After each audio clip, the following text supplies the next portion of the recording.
त्यांना सांगितलंय तुमच्या किडनीच्या इथे असं अशी गाठ आहे, त्याचं इन्फेक्शन झालेलं आहे पूर्ण शरीरवर, त्यामुळे तुम्हाला विकनेस आलेला आहे. त्यामुळे डॉक्टरांनी ट्रीटमेंट चालू केली, म्हणजे जेव्हा ट्रीटमेंट चालू होती तेव्हा. ओके. पण मग ते काय नाही तेवढा पुरता, म्हणजे ते जे कॅन्सरच्या हे होत्या त्या सगळ्या यायला लागल्या, पोटात दुखायला लागलं, अंगात दुखत होतं, ते सगळं व्हायला लागलं होतं. म्हणजे डॉक्टर बोललेच होते की 3-4 महिनेच राहतील, जास्त दिवस नाही राहू शकणार. अच्छा. तर म्हटलं आता ह्याच्या पुढची स्टेज काय, तेव्हा काही होत नव्हतं. ते म्हणाले आता त्यांना पेनिंग वाढेल, त्यांना खूप म्हणजे झोप येत राहील, सारखे झोपत राहतील, त्याच्यानंतर जेवण जाणार नाही, आणि ते इमिजिएट व्हायला लागलं 15 दिवसात. ओके. हा, पण मग त्या नशिबाने त्याच वेळेला तुमचा मी हे वाचला आणि मग ते औषध चालू झालं.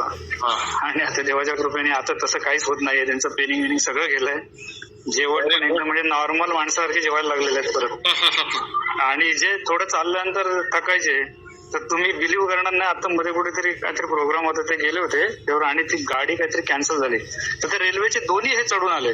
हा ना, मला काय बोलते, मी बोलले त्यांना आपण नाही मी चढू शकतो आरामशीर. आता तुम्ही सांगा मला, जेव्हा लास्ट स्टेजचा माणूस एवढं जर चढू शकतो आणि चालू शकतो, याच्यापेक्षा आणखी काय हे असू शकतो, आहे की नाही? बरोबर आहे.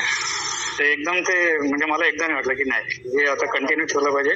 आणि आता त्यांना ते 3 वेळा घेतात दिवसातून, बरोबर आहे ना? आता तरी त्यांनी 2 वेळा घेतलं ना तरी चालेल, म्हणजे 15 ml केलं तरी चालेल. पण ते आता त्यांना सूट होतंय ना, 3 वेळा घेतायत ना, तर राहून द्या, कारण त्याच्याने फरक पडतोय ना त्यांना. आणि त्यांना जेवण पण आता जे पहिले जेवायचे ना तसे नॉर्मल जेवायला लागले व्यवस्थित. हो, खरंच देवाच्या कृपेने. म्हणजे काय म्हणजे आपलं हे आहे की तुमचं आणि माझं एकदम जुळलं त्यावेळेला व्यवस्थित.